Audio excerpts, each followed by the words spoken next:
नमस्कार मैत्रिणींनो, आज आपल्याला ऑर्डर भेटली होती. त्यांना पाहिजे होतं 1.5 किलो मटणाची बिर्याणी आणि त्याच्यात 1 किलो तांदूळ बासमती.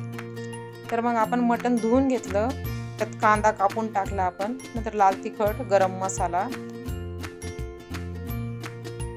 हळद, मीठ टाकलं, थोडं काश्मीरी मिरची पण टाकली होती मी 2 चमचे.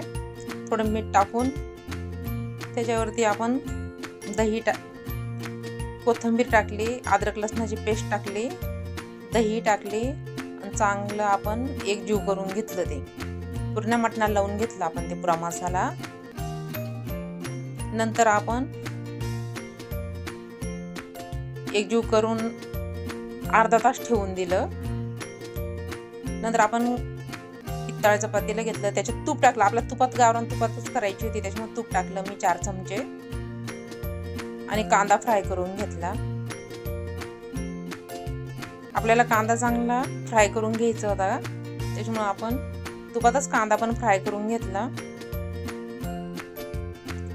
कांदा चांगला फ्राय करून झाल्यानंतर आपण जे कांदा काढून घेतला आणि जे तूप उरलेलं होतं त्याच तुपामध्ये आपण मटण टाकून दिलं, कारण भरपूर तूप होतं त्याच्यामध्ये. मग मी त्याच तुपात आपण मटण टाकून त्याला पण चांगलं एकजीव केलं. आपल्याला पाणी बिलकुल वापरायचं नाही, आपल्याला दम बिर्याणी करायची आहे, त्याच्यामुळे मटणाला पाणी सुटतं दही टाकल्यामुळं, त्याच्यामुळे आपल्याला पाणी वापर करायचा नाही. नंतर मटण चांगलं शिजवून घेतलं आपण.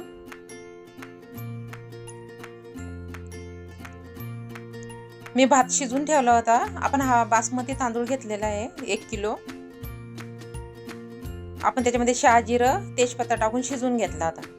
भाताची एक लेअर द्यायची, त्याच्यावरती मी 2 चमचे तूप टाकलं, पुदिना टाकला आणि कोथिंबीर टाकली. नंतर मटण टाकलं. मटणाचे पण 2 लेअर केले आपण. मटण टाकून झाल्यानंतर परत आपण भात टाकला. भात टाकून घेतला आपण चौकडून. परत आपण त्याच्यावरती 2 चमचे तूप टाकून कांदा टाकून घेतला. आपण कांदा फ्राय करून ठेवला होता, तो कांदा टाकून घ्यायचा.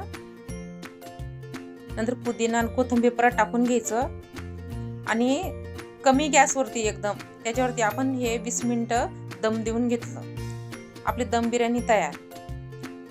तुम्हाला ही बिर्याणी कशी वाटली नक्की कमेंट करून सांगा आणि माझ्या चॅनलला फॉलो करा.